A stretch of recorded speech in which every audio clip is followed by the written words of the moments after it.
Razor. This hero is either dominating the pub meta or mostly ignored, and there is no in between. Razor is a tanky yet fast moving, durable yet damage dealing balanced nightmare, who has some pretty good taste in music to boot. Over the course of Dota's lifespan, he's usually been played as a core except when he's not. Anyway, Razor innately gains move speed every level, meaning the stronger he gets, the zippier he becomes. His Dynamo facet gives him bonus spell amp based on his attack damage. It's a pretty good facet considering Razor can't decide whether he wants to deal magic or physical damage more. He also has another passive, Storm Surge, giving Razor a chance when attacked to zap the attacker with lightning, dealing damage to them and a few others nearby and applying a slow. This effect also always happens when he's targeted with a spell. With the Thunderhead facet, Razor makes this effect more likely to happen when he pops his ultimate and strikes all units within the AoE. What's his ultimate? Eye of the Storm summons a storm cloud to periodically zap the lowest HP unit near Razor, dealing damage and reducing their armor. Scepter lets this zap 2 targets instead and allows the storm to hit buildings too, making him a damn good pusher. An interesting tidbit is that you can for some reason have 2 storms at once, so if you use a refresher while your first one's still active, you can finally make lightning strike twice. Plasma Field is his nuke and wave clear tool. He releases an expanding circle of lightning around him, dealing damage and applying a slow to enemies caught in its wake. The slow and damage scale based on distance from Razor, and it can hit enemies twice. Space properly with it and you'll find yourself killing enemies much faster. He can empower his right clicks while weakening those of his foes with static link. Target an enemy hero to sap their damage and claim it for yourself. Razor will also attack the link target while moving. Shard increases the cast range and allows Razor to pull himself and his link target closer to each other. Slap it on the enemy right clicker and watch them attempt to tickle you. For talents, take the spell lifesteal damage at 10 for more survivability or plasma damage for more burst.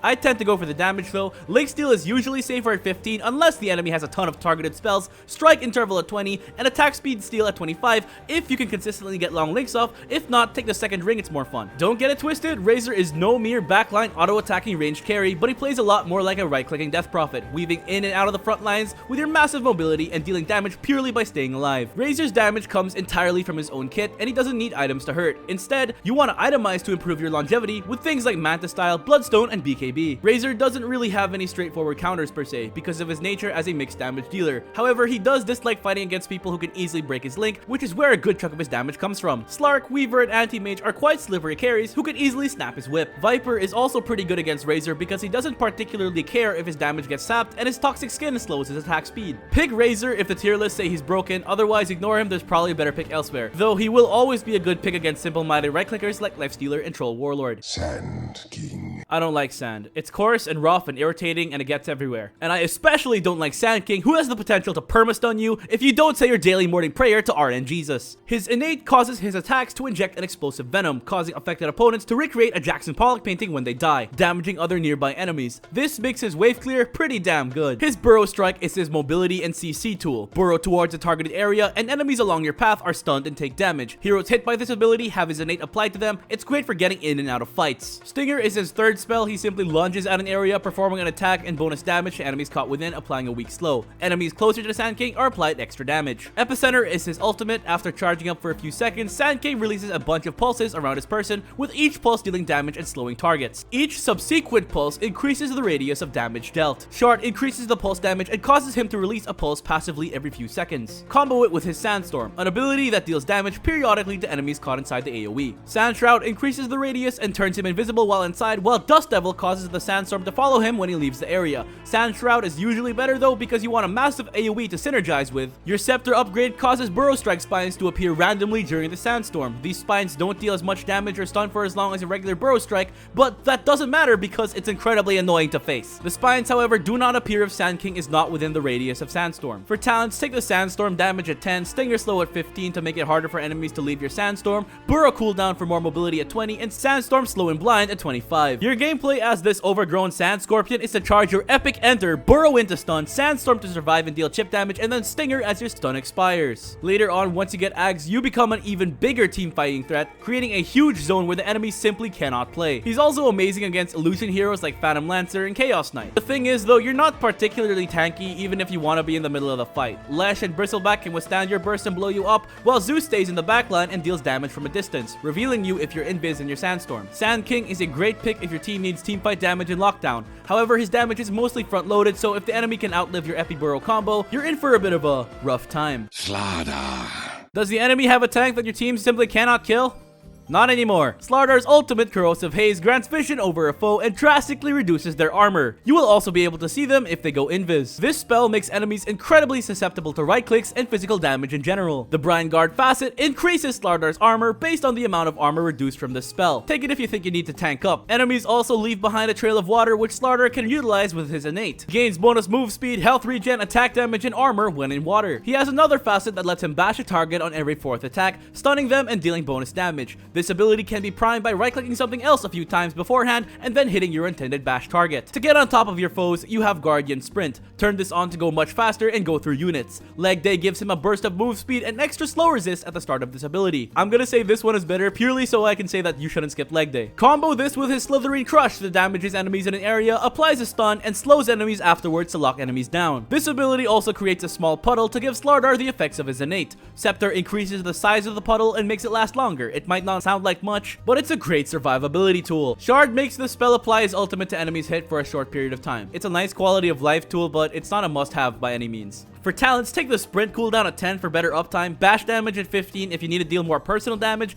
otherwise take the health to help you frontline better, crush damage at 20 because -3 armor is a drop in the damn bucket at this stage of the game, and undispellable haze at 25 if you need it. He may look like your typical bruiser, but he has insane mobility and burst damage. His ultimate can turn any target into a squishy, and the damage from his crush and bash can let you 2-tap enemy supports. Prime your bash on creeps or something, then start a fight when you have it ready. Slardar is great against most melee carries. Lycan thinks wolves need no armor. Prove him fucking wrong. He's also great against heroes like Ricky, Clinks, and Weaver because they can't rely on their invis anymore. However, he sucks against illusions and dispels early on and can be kited pretty easily even if he has sprint. This big fish is a monster to fight against and is great in all stages of the game and is amazing in a team comp built around minus armor. Tidehunter. Yet another big tanky fish that reduces armor. Tidehunter is more about tanking and teamfighting than dealing massive solo damage. His innate means he removes most debuffs on himself after taking enough damage. It's pretty good because it generally means you're able to get your ultimate off. Krill Eater is a passive facet that gives Tidehunter extra bonuses per level and makes him grow larger with every level. Note that it does make you a bit weaker early on though. Ravage is Tide's aforementioned ultimate. Press it to summon a bunch of tentacles, stunning and dealing damage to enemies in a massive AoE. It also has the side effect of being the inspiration behind an unholy amount of Dota 2 smut. Gush is his Q, damaging and stunning enemies and slowing them as well. Scepter decreases the cooldown while also turning it into a long range wave, allowing it to affect multiple targets. Get it in the late game because it makes clearing waves easy and makes pushing high ground incredibly difficult for the enemy. Anchor Smash makes him strike every target around him, applying his attack damage with a bit of extra. This ability is coded as an auto attack and procs modifiers like lifesteal. It also applies a debuff that reduces the attack damage of affected foes. Kraken Shell is a passive that blocks a bit of damage from every auto attack he receives. He has a facet that gives him extra damage block per Anchor Smash kill. Shard gives him Dead in the Water, allowing him to attach an anchor to an enemy, dealing damage, slowing them, and preventing them from using movement abilities. It lasts quite a while, but the enemy can remove this effect by destroying the anchor. This gives Tide some much needed lockdown outside of his ultimate, and despite its shortcomings is a must-have against slippery heroes. For talents, Anchor Smash damage at 10 to boost farm speed, Gush damage at 15, Building Smash at 20, and Ravage stun at 25. As Tidehunter, you're amazing in a team fight, but after you pop Ravage, you don't actually do that much. You have Gush and Anchor Smash, but you're hardly going to one-shot people with them. They're more valuable for the debuffs they apply, so your team can follow up on them. Which is why Tidehunters tend to build aura items like Pipe, Vlads, and Shivas to play with their team. These items make you useful even if you don't have your ultimate up. Later on, you can buy things like Refresher and Octarine for more Ravages. You're generally good against illusion heroes and right-clicking carries, but you do have a few rough matchups. Muerta, Huskar, and OD all don't give a damn about your Kraken Shell and kill you with their magic damage. Same goes for heroes like Timbersaw and Leshrac. Finally, Ricky's Smokescreen is a silence that isn't dispelled by your blubber, so be careful when fighting him too. Oh, and be careful of Rubik who can outrange your Ravage and strike back with it. Always Anchor Smash after ulting, folks. Tide's kit is incredibly easy to do well with. While other offlaners may offer more, Tide is a timeless pick that never really goes out of style since Ravage and auras are always useful. He's not always the best pick, but at least you know what you're getting with him. Timbersaw! This guy loves dealing damage as much as he hates the damn planet, and is the closest thing Dota has to an actual Gundam. His gimmick is dealing a fuck ton of damage that doesn't get reduced by resistances, and destroying more trees than the concept of capitalism. His innate gives him a bit of mana every time he destroys a tree. The best part about this ability is the fact that it's called exposure therapy. Whirling Death is his first ability, dealing damage to enemies around him and dealing bonus damage per tree destroyed. Enemies hit are also applied a debuff that forces them to lose a bit of their primary stat, or a bit of every stat if they're universal. universal. Timber Chain is his mobility tool, shooting out a chain and causing Timber to zip to it upon hitting a tree. Enemies hit by him on the way are dealt some damage, and the tree dies because of course it does. The Shredder facet causes the tree to splinter when it's destroyed by the chain, dealing damage to nearby foes and slowing for a bit too. The wording makes me think it's supposed to be some sort of Ninja Turtles reference, and I'm all for it. Shard gives him a fucking flamethrower that deals damage and slows enemy move speed. This ability also hits buildings, so make sure to buy it if you're lacking tower damage. Chakram is his ultimate. He sends out a saw blade dealing damage during the travel period and every second while it's out.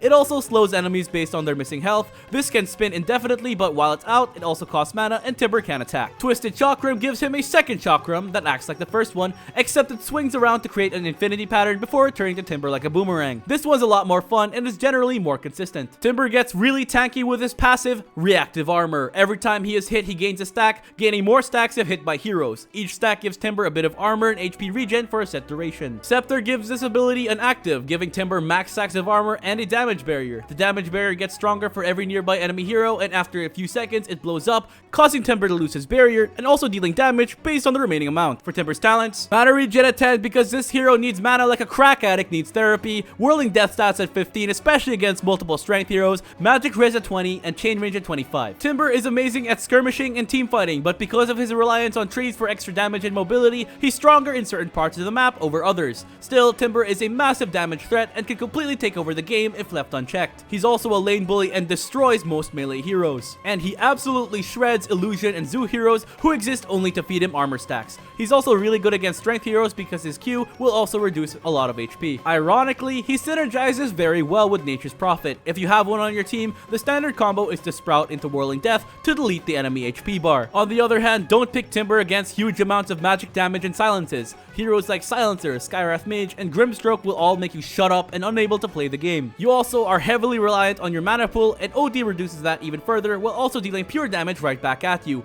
All in all though, he's a great pick for teams needing extra damage. And don't forget, he's incredibly fucking tanky too. Tiny.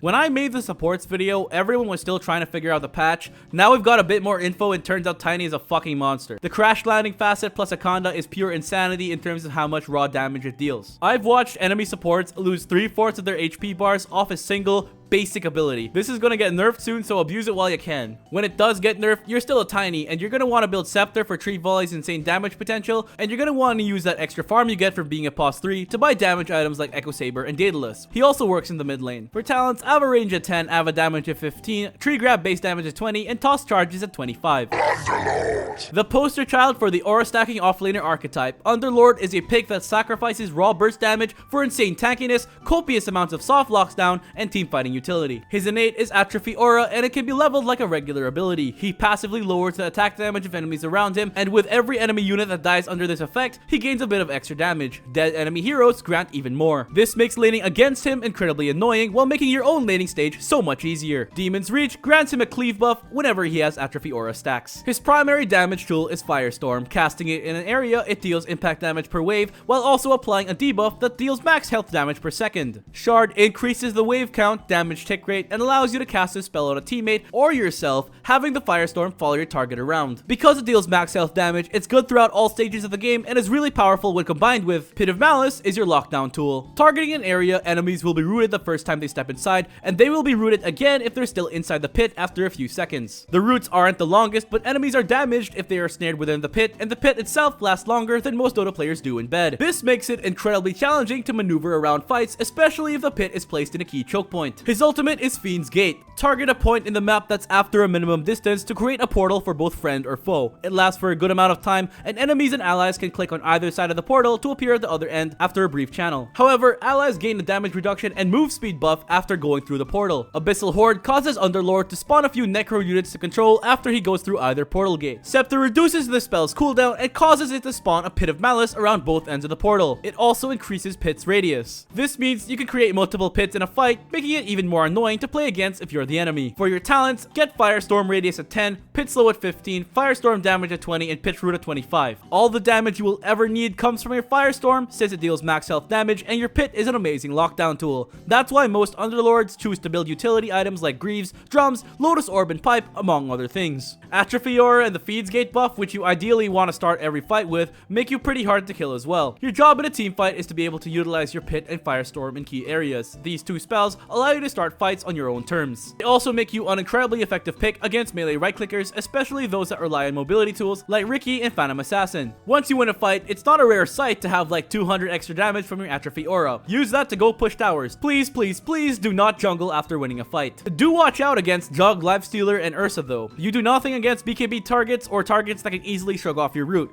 Rubik also gets a mention because all of your spells are worth stealing and pretty easy to steal with your relatively long cooldowns. Pick Underlord if you want to gain MMR. Seriously, this hero is a bit of a sleeper in pubs despite being ridiculously easy to play. He helps the team out immensely with his auras and utility items and has very consistent lockdown and damage. Sure, he's not the flashiest pick, but aura stacking and utility almost never go out of style and will always, always, always be useful. Undying. As a support, Undying is the bane of the enemy offlaner, and as a carry, you are the bane of the enemy safe laner instead. Not literally though, because bane also exists. Undying Core plays around his rotting myths facet, which makes you spawn a zombie every time you smack an enemy with your disgusting, rotten, unwashed hands. Since you have no mobility, you'll want to buy a harpoon to get on top of people and whack them in quick succession, creating 2 zombies every so often. A blink dagger works too. This makes it easier for you to apply your damage amp debuff, and your slow is increased with your zombie hits. Alternatively, you can just play a regular support Undying with extra farm, building utility and auras, and playing for your team. But why do that when you can literally spawn zombies with your fucking fists? You also have the goal to get Scepter, which is a pretty good pickup, especially against strength cores. You can get insane levels of tankiness, and rotting myths helps you stay on top of enemies. And don't forget, you're still a lane bully and a damn pain to play against. I don't think I've ever met a single person in my life that likes laning against Undying. For talents, decay damage at 10, zombie damage at 15, decay cooldown at 20, and swollen strength at 25. Vengeful Spirit. As a support, Venge is a multi-tool of a hero that comes in handy in a lot of situations. As an offlaner, Venge is an incredibly annoying, suicidal maniac that literally plans to die every fight. You take the facet that gives you melee behavior on your autos, buy Ags, scratch that, rush it, and then stats items after. This ensures that your illusion will continue to hurt even after your death. Eventually, you become a carry with 2 lives every fight. Kinda like a weird ranged Wraith King, except your universal have a damage aura and tits. For talent, swap damage at 10, wave armor at 15, wave stats at 20, and vengeance aura damage at 25. Viper is what best suits the title of anti-carry, as he plays more to nullify the opponent rather than being a strong pick in and of itself. He's most common in the mid lane, but in recent years, he's become a pretty noteworthy offlaner too. His innate is corrosive skin, which gives him extra magic resistance and causes all enemies that damage Viper to acquire a debuff that slows their attack speed and deals a bit of damage per second. Scepter multiplies the attack speed slow effect on enemies near him, while also giving him a mobility tool in Nosedive, which allows him to leap into a targeted area, applying the effects of corrosive skin to enemies in the LZ. It's not particularly powerful, but it does give Viper a bit of mobility, which he lacks in his kit. Poison attack is an attack modifier that when used, causes his normal attacks to apply a debuff that deals extra damage over time, applies a slow, and reduces enemy magic resistance. This effect can stack up to a number of times. Shard increases the stack limit, causes it to reduce armor as well, and also lets it affect buildings for reduced damage. It's a pretty good shard and worth buying in almost every game. The Poison Burst facet causes an explosion around an enemy when the stacks expire, dealing additional damage in an area. Nether Toxin coats an area in poison, dealing damage over time that ramps up over the duration and applying an attack speed slow to units inside. It's great for wave clear and would combo with roots and stuns. Caustic Bath increases his corrosive skin's potency while he is in Nether Toxin. Viper Strike is his ultimate. It's a point-and-click debuff that greatly slows the target, dealing heavy damage over time while also drastically reducing their attack speed. Targets also get their passives broken, making Viper a powerful pick against heroes like Spectre and Bristleback. For talents, MR reduction at 10, attack speed slow at 15, poison attack at 20, and become universal at 25. With this talent, Viper ascends into the universal hero status, becoming one with the universe, achieving enlightenment, and getting damage from every attribute. To be completely honest with you, the idea of Viper is a lot scarier than Viper himself. He's really annoying in a 1v1 and in a 2v2, but Dota is a game of team fights, and thus Viper himself has a lot of weaknesses. He's slow, immobile, lacks lockdown, and is generally a glorified range creep. He's a win lane, lose late type of hero that falls off harder than the animation of the 7 deadly sins. Viper isn't a late game threat, but he does build things like Greaves, Pipe, and Gleipnir to contribute to his team. All the damage you will ever need is right there in your kit, so you might as well build utility items and tankiness and hope for the best. Viper shines brightest as a counter pick to enemies. The aforementioned Spectre and Bristleback are the most obvious ones, but picking Viper against Huskar should get you arrested for going against the Geneva Conventions. Generally though, he's good against most right clickers because of his insane amount of attack speed slow in his kit. Viper is horrible against illusion heroes, so bad that the 4 horsemen of illusion carries are his worst matchups on Dotabuff. You do nothing against mobs of enemies and have almost 0 burst wave clear. Pick Viper when the enemy picks a hyper carry and press R on him to learn every single slur known to man. Visage. One of the most forgotten heroes in typical pubs, Visage has evolved a lot throughout the years and found a very, very comfortable identity as a mid lane and off lane core. His innate Gravekeeper's Cloak gives him layers of damage reduction and can be leveled like a regular ability. He gains a layer every few seconds and one layer is removed every time he takes damage. This just means Visage is great against burst damage but susceptible to death by 1,000 cuts. Shard allows him to cast this ability to become untargetable and invulnerable to damage and restore a portion of his health, stunning enemies nearby momentarily when cast. Grave Chill is his first ability, draining an enemy's move and attack speed and giving it to himself. It's single target, but Sepulture, which is according to Google a small rumor monument cut in rock or built of stone in which a dead person is laid or buried, allows it to affect targets around the primary one at a reduced rate. Soul Assumption is another stack-based ability. Every time nearby heroes take more than 100 damage, Visage gains a stack and he can cast this spell, dealing damage to an enemy based on the number of charges he has. Simply put, when the yellow bar is full, press W. Finally, his ultimate is Summon Familiars. Visage gains 2 blind birds for him to control, dealing damage at a fixed rate and range. These familiars aren't particularly tanky, but they benefit from Visage's innate. The less cloak stacks Visage currently has, the easier these are to kill. They also benefit from Grave Chill. This plus the fact that you are a universal hero means that Visage is a sleeper DPS monster. The familiars can activate Stone Form to stun nearby units around them and regenerate lost health, much like Visage's own Shard. This can be activated either by the familiars individually or by Visage himself. The faithful followers fastest says that 3 times fast makes the familiars uncontrollable and forces them to move and attack based on Visage's own actions. They can still be targeted and killed like regular units, but you no longer have to go through the process of manually microing your birds. It's good if you're not familiar with the hero just yet, but note that it does lower his skill ceiling and DPS potential because you're not getting the other facet. This at least does reduce their gold bounty and increases their attack range ever so slightly. Scepter gives him Silent as the Grave, letting him and his birds turn invisible and giving him bonus move speed. He can break the invis with an attack or spell to give himself and the boys a damage bonus. It also gives flying movement to match his familiars, which as we've established in this series is pretty fucking nuts. It's great for early pickoffs and for quick getaways. For talents, take Grave Chill CD at 10 for higher uptime, Grave Chill duration at 15 for higher sustained damage, but Soul Assumption targets is also pretty good in a fight. Armor Corruption at 20, but if you took the Soul Assumption hits, you might as well take the other one, and Extra Familiar at 25. This hero is deceptively an insane right clicker and people just don't know it. They're scared because he technically does require micro, but it's not like you're playing Warcraft 3. In fact, as far as micro heroes go, he's one of the more simple ones. He is countered by damage over time because it shreds his cloak and makes him an easy target. He has no real mobility besides grave chilling and then hightailing it, so he's also quite susceptible to getting caught out.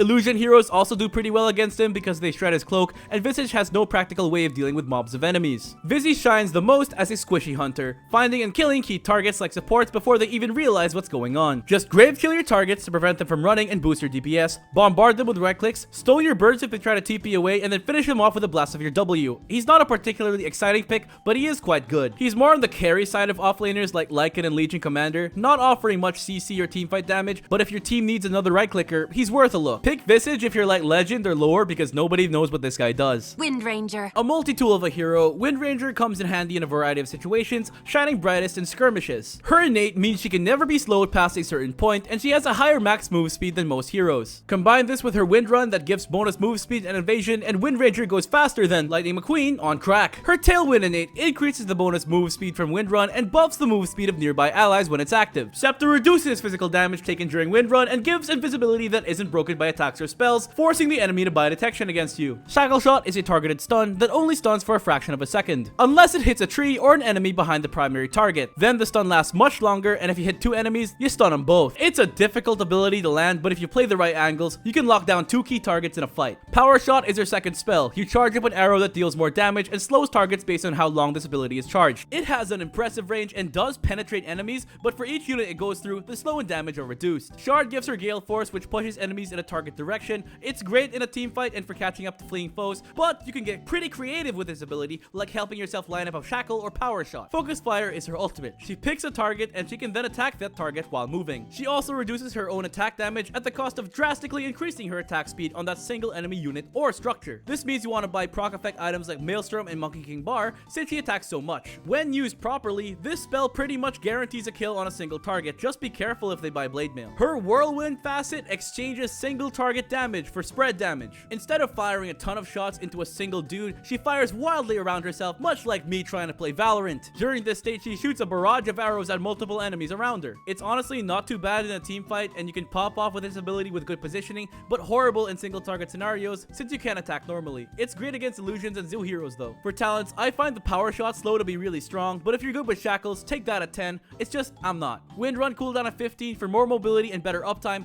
Focus fire damage at 20, but if you're feeling it, take the shackle duration, and focus fire advanced skills at 25, but take the other one against heroes like Oracle. This hero is really fun to play, but she's not always the best pick. Much like ranged top laners in League, picking Windranger as an offlaner means you're down a potential frontliner who brings more reliable control and durability. If those come elsewhere in the lineup though, Windranger is a pretty honest hero. Her shackle and power shot rewards skilled placement and positioning, while her focus fire functions as an outplay button. Besides lockdown, Windy doesn't really have any counters. Axe and Centaur get a mention though, because you do nothing against them and you really don't want to use your ultimate on them because of their kits. Mars makes focus fire near unusable too, but besides those guys, I've never really felt cucked by anyone as her. She doesn't really accomplish anything that another hero can't do more reliably, but she's a multi-tool of a hero that can build for a variety of situations. Honestly, a pretty good one-trick hero, and she gets better the more you play her. And that's it for the offlaners, and I'll be covering mid laners real soon, so don't miss out on that. Anyway, it would mean a lot if you left a like and comment to boost engagement, and if you subscribed if you haven't already. Each one of these videos takes about 25 hours worth of work to make, between gathering footage, writing the scripts, doing research, recording, editing, and more.